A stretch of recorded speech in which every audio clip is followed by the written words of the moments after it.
Hello, this week we are going to talk about nutrition, which I'm actually pretty excited about.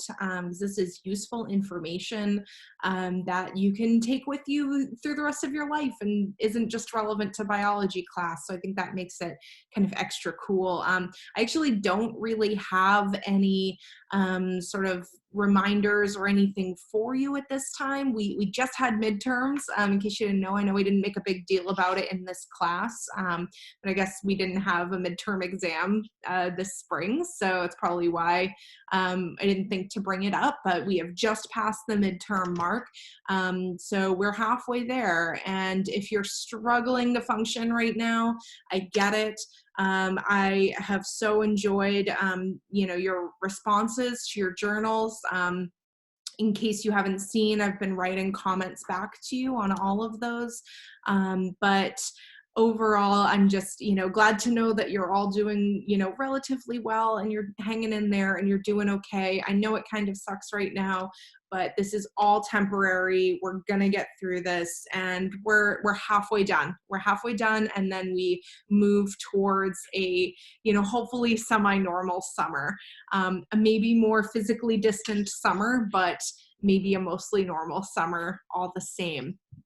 But anyway, let's talk about nutrition. So you guys don't know this about me, but when I first started college, one of the things that I was really interested in doing with my degree was I was interested in learning how to be a dietitian. So this would be somebody who usually works in a hospital and usually helps come up with meal plans that are suitable for people with specific illnesses. And I thought that sounded like a really cool job.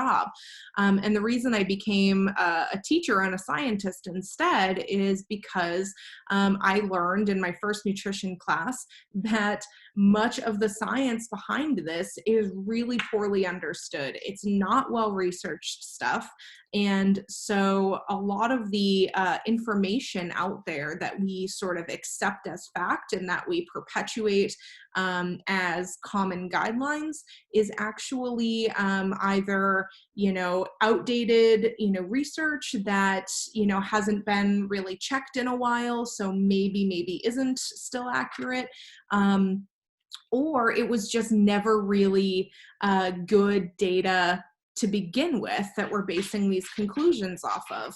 Like a lot of this stuff is based off of studies that were really poorly designed, that had like really small sample sizes or, no control groups, right? Like even you guys know, like, come on, you gotta have a control group.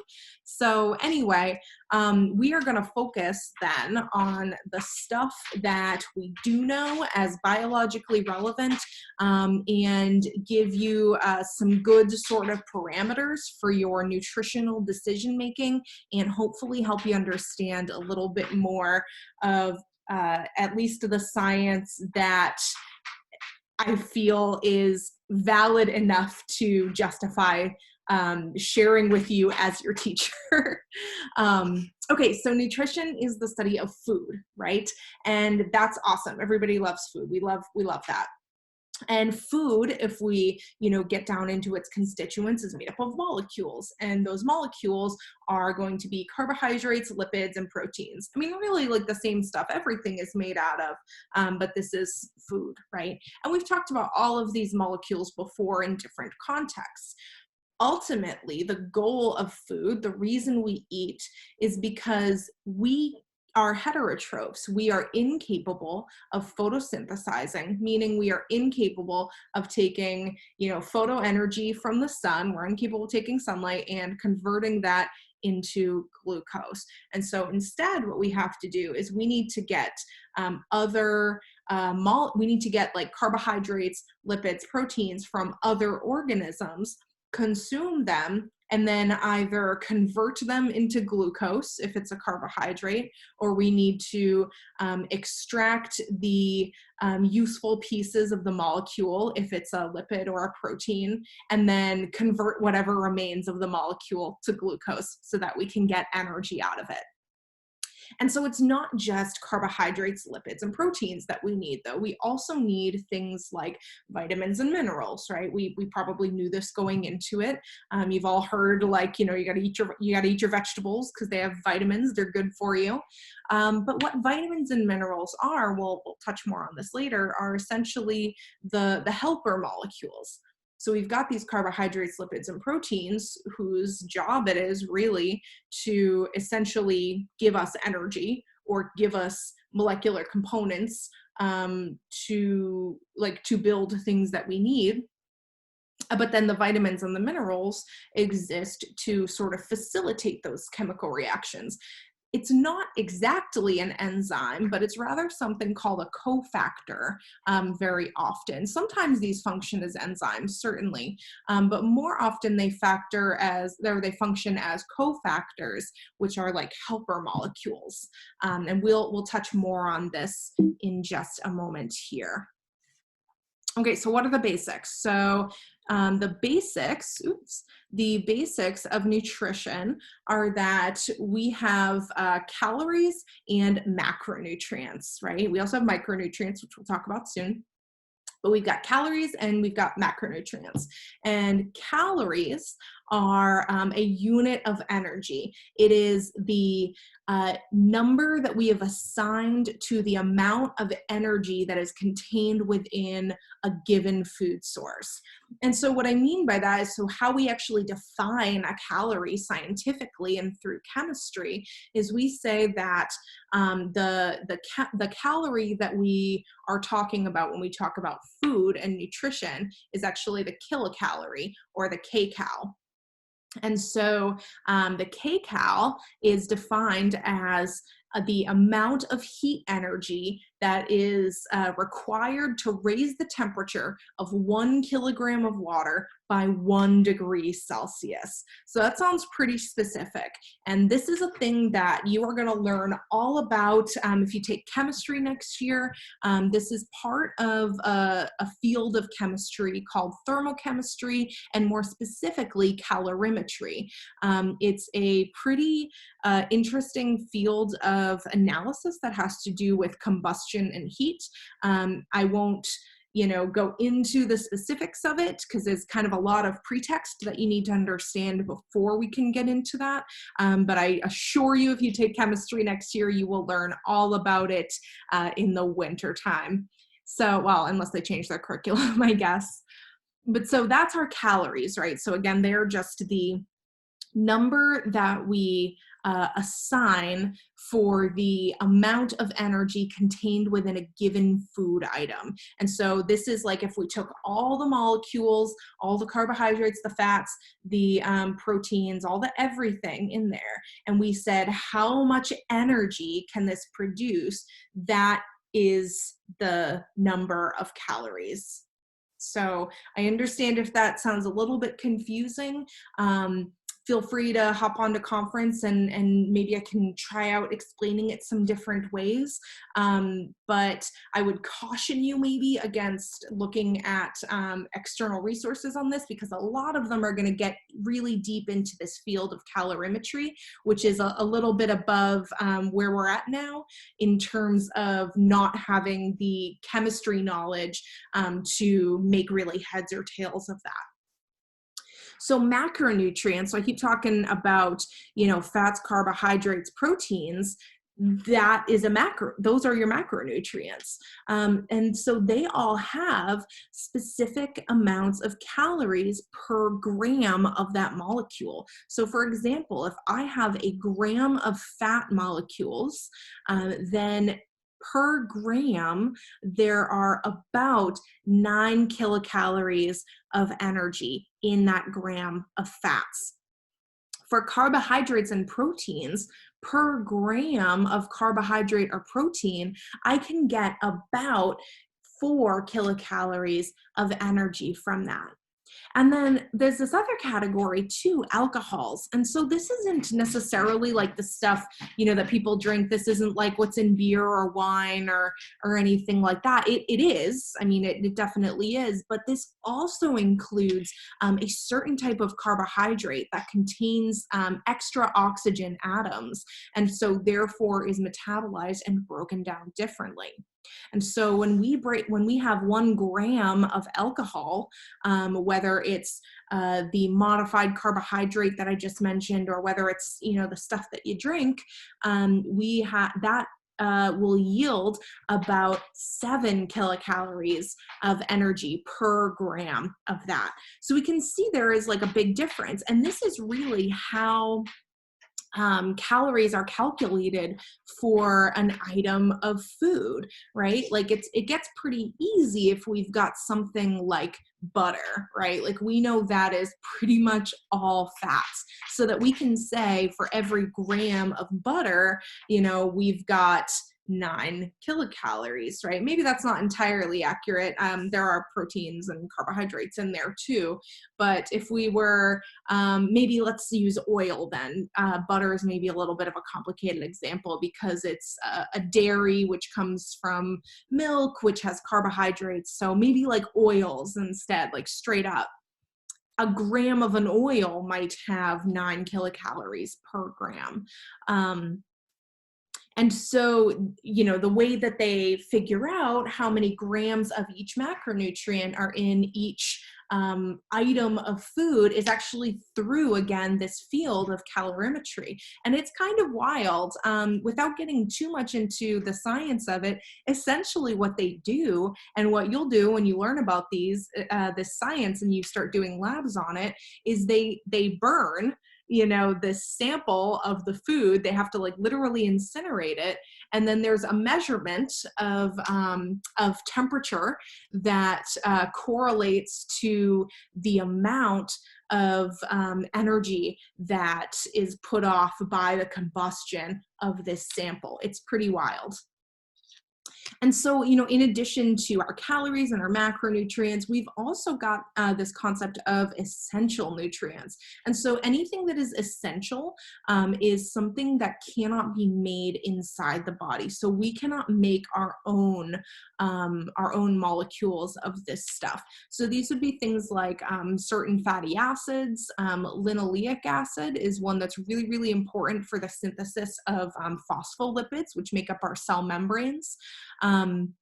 Without those, we basically don't have cells, and our body can also not synthesize it. So we need to get it from our diet. Certain amino acids are super important for protein synthesis. We as humans use about 20 amino acids in our bodies for the production of all the proteins that are inside of us and that we need to stay alive. And of those 20, we can make about 12 of them inside of our bodies with no help from a little help from other stuff. We need like ATP and we need other stuff. But 12 of those amino acids we can create inside of us. The other 8, we can't. And so we say that those 8 are essential amino acids because we need to get those from our diet. Now, here's where it gets kind of interesting.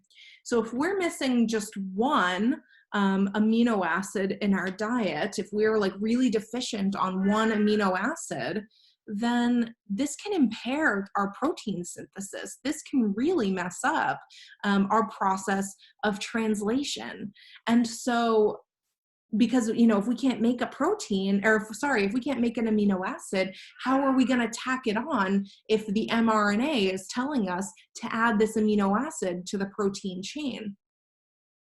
And so we say that, humans are omnivores, and we'll talk about different diet types in just a moment. But omnivores need to have, these essential amino acids, so you can get it in a couple of different ways. We would say that there are complete and incomplete proteins. right? And so what I mean by a complete protein is I mean a source of dietary protein, so something that you can eat that contains protein, that contains all eight, at least all eight amino acids that we cannot make in our body. So it contains everything that we need that we cannot make on our own. An incomplete protein would be a protein source that contains some of, but not all of the essential amino acids that we cannot make. And so incomplete proteins are generally going to be most vegetables. So like most, most vegetable protein sources, things like beans and tofu and nuts, things that we eat for protein, are generally not going to contain all of the essential amino acids. Whereas animal products, and so meat, dairy, eggs, things like that, are generally going to be complete proteins. So you can eat some meat, some dairy, some eggs, and those food items will contain all 8 of the missing amino acids, whereas vegetable proteins will not. Now, here's the thing. This does not mean that it's unhealthy or unsustainable to eat a plant-based diet that's free of animal products. You can certainly make that choice to do that. But what has to happen is we need to combine certain food items. And so some examples of this are over here. So like, for example, whole grains like brown rice and farro and barley are going to contain certain essential amino acids, but not all of them, not all 8 that we need. But if we combine it if we combine that whole grain with something like lentils or something like chickpeas and sesame, right, like that you'd find in hummus, then now we've made a combination that encompasses all of the missing amino acids. So now we've got all the ones that we need and we're good.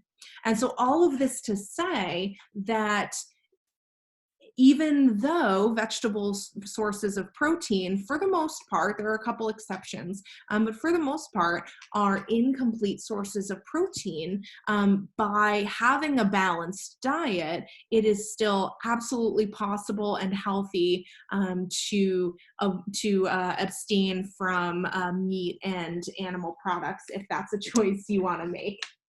I don't want to abstain from this animal product here. He is a ridiculous baby. So let's look at vitamins. A lot of you guys had some really good questions about like, what are vitamins and why are they important and why do we hear so much about them? And we'll answer some of those questions now, and we'll talk about some of those later. We'll be continuing this unit throughout the week. So vitamins and minerals would be what we'd call micronutrients. So the other stuff was macronutrients, these would be micronutrients. And we call them that because comparatively, we need them in very, very small quantities. And so let's see, I'll move my video screen just a little bit so you can read the text fully. And so these are going to be organic molecules, again, that are required to facilitate or help metabolic reactions. And so when I say organic, remember what I mean is carbon-based. And these are essential, so meaning they can't be made by the body and we need to get them from our diet. Vitamin D is actually the exception to this. It's kind of cool. So we always say that, you know, we need to go out into the sun to get our vitamin D, right? And that's 100% biologically true. So what's really interesting about vitamin D is that we need it for a lot of processes in the body. It's really important for a lot of stuff. But the way that we synthesize it in our cells is actually from sunlight, photoenergy hitting our cells and then initiating a chain reaction, which causes the synthesis of vitamin D. And this is interesting, I think, because this is kind of the closest thing we can do as heterotrophs to photosynthesis. That's kind of weird. We can't make our own energy, but we can make our own vitamin D. You can also definitely get vitamin D from your diet. Things like dairy and eggs are great sources of vitamin D. But you can also get it from being in the sun. Now, of course, you don't want to spend too much time in the sun because you can also damage your cells. UV rays can damage your DNA, but that's a whole other thing that we've talked about. So vitamins also come as either fat soluble or water soluble. And so a vitamin that is water soluble, you can, get as much of it as you want from your diet. You just absorb it. And whatever your body can use, it uses. And whatever it can't use gets excreted through urine. And so you can't really have too much of it, because when it gets metabolized, it just sends out all of the waste through the urine. So you never wind up with too much of it in the body. On the other hand, a fat-soluble vitamin, so vitamins A, D, E, and K specifically, are stored in the fat tissues of the body. And so the only way to get them out of the body is to burn the fat. So either, you go on a diet, right? Or you, work out a little bit, you're sweating, you're burning through your fat resources. That is going to use up your stores of these vitamins. But because that's how they're stored, you can build up a large amount of them in your body. And unfortunately, you can have too much of a good thing with these. Too much of vitamins A, D, E, and K can make you sick. Now, how sick they make you depends on which vitamin and how much of it is in your system. But you definitely don't want to overdo it with this stuff. And in general, unless your doctor tells you otherwise, you are almost certainly getting enough of these vitamins in your diet by just eating as you normally would. Things like minerals, the only reason we differentiate vitamins from minerals are minerals are generally not carbon-based, so they're generally not organic molecules. These are going to be things like calcium and phosphorus, which we need a lot of because it makes up our skeleton, and also phosphorus is used in DNA replication. As part of the phosphate groups on the nucleotides, you may remember. And sodium, potassium, and chlorine are actually really important for conducting nerve impulses through the body, which you may remember from fall term. So we need those in smaller quantities, but they are still quite important. So these would all be part of your healthy diet. So I think we'll leave off here with just sort of a big and important question that a lot of you had asked, and one that's kind of hard to answer, truthfully. It's at least hard to answer in like just a one answer that like fits everybody's situation. So how many calories should you eat? This depends a lot on something called your basal metabolic rate.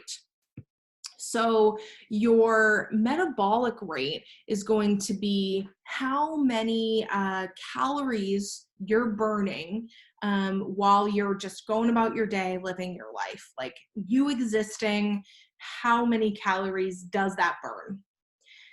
Your basal metabolic rate is how many calories does you existing burn when you are totally at rest. And so when I say totally at rest, I don't mean like sitting at your desk doing work. I don't mean, noodling around on your phone, looking at TikTok videos.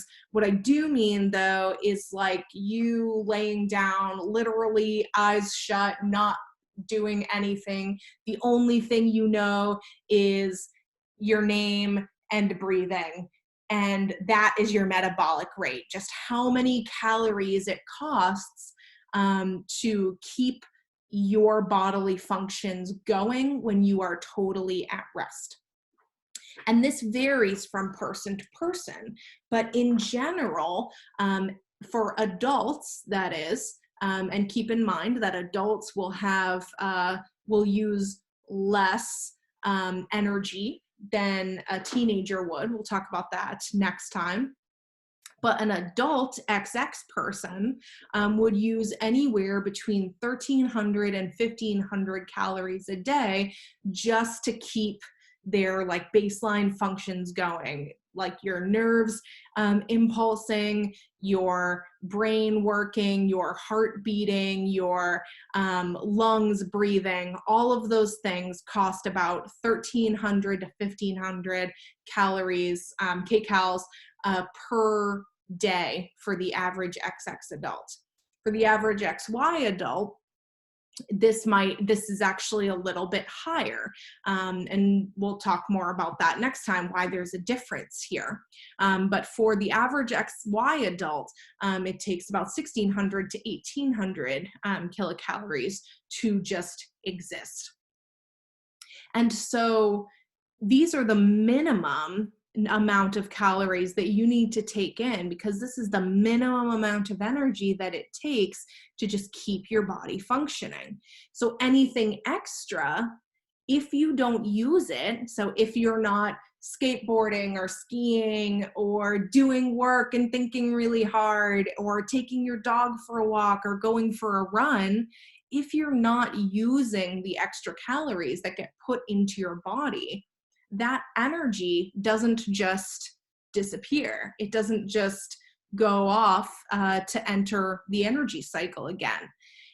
In fact, what happens is more interesting. So these extra calories that we put in, so I eat like 4 Den cookies, right? And, and then I, sit on my couch for the rest of the day. I haven't done anything with those extra calories, right? Some of them are going to be used to just keep me living and functioning, but the rest of them are going to get converted and stored as different types of chemical energy. Specifically, they're going to get converted to glycogen, which is the molecule that we learned about that helps raise your blood sugar if it dips too low, keep you at homeostasis and keep you alive and working correctly. And then that's got a limit. You don't just keep making glycogen and keep storing it forever and ever. Picture like a bin for the glycogen in your body, right? And it will eventually fill up. And when it's full, what's going to happen, and you've still got extra calories, right? So your glycogen bin is full, still got extra calories. And those extra calories and the molecules that hold them are going to get converted to fats. And so these fats get stored in what we call adipose cells.